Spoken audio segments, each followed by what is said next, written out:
Throughout history, stories of humans being raised by animals have fascinated mankind. The feral children have found their way into human culture throughout the ages, from Tarzan all the way back to Romulus and Remus suckling from the she-wolf.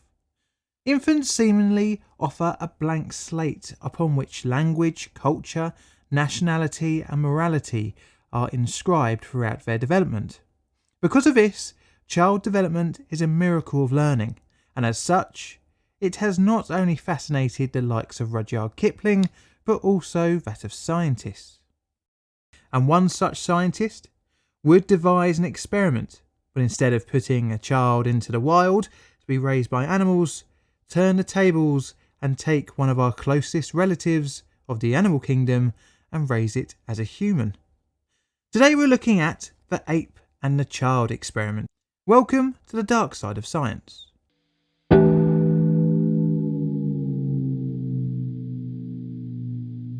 Our story starts on the Abreu colony in Cuba in 1930 with the birth of a female chimpanzee on the 15th of November. The baby chimp and her mother and father were donated to the Yerkes National Primate Research Center not long after her birth.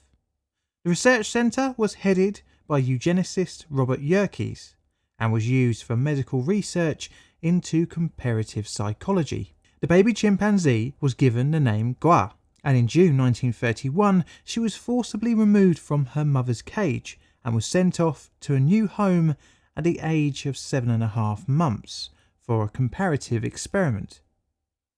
Her new family was scientists Luella and Winthrop Kellogg and their 10-month-old son, Donald. But before we carry on, here's some background information to the Kelloggs and why this young chimp became a resident in their house. Winthrop and Luella had married in 1920. The couple had met in Indiana University while studying. Winthrop was involved in a very diverse set of research subjects, but throughout the 1920s focused on conditioning and learning. He was fascinated with relative influence of nature and nurture on behaviour, and if you could isolate the nurture element. What if you could raise an animal, a primate for example, in the exact same way as you would an infant? Would the chimpanzee's development change, or maybe would it even begin to act like a human? He had been planning the concept of a comparative experiment during his postgraduate days at Columbia, when studying for his Masters in 1927. Kellogg during this time was fascinated with accounts of feral children living with wolves. He believed that the infants learned to live like wolves because that was what their environment demanded of them. Thus, if the tables were turned with a wild animal, could nurture overall heredity and even humanise it? The birth of Kellogg's first child offered a unique opportunity, and that was to comparatively raise the child alongside a primate. Kellogg devised, if he could raise a chimp with Donald, their son, like siblings, he could then see the nature differences. The chimpanzee wouldn't be a pet, but treated in the exact same way as the human child. They would be fed by bottle, bathed, clothed, handled and pushed around in a pram.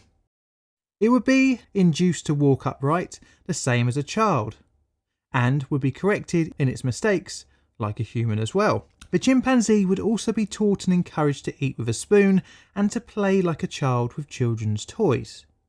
The primate would not be allowed to learn in any other way than the human way, thus allowing the experiment a chance to succeed in creating a human acting chimp. In order to facilitate his experiment, Kellogg would seek help from Yerkes.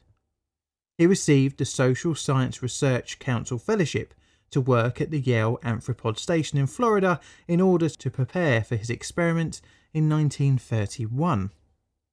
Needless to say, this would necessitate the Kellogg's family moving to Florida, and not long after, Gua the chimpanzee would join the family to start this bizarre experiment.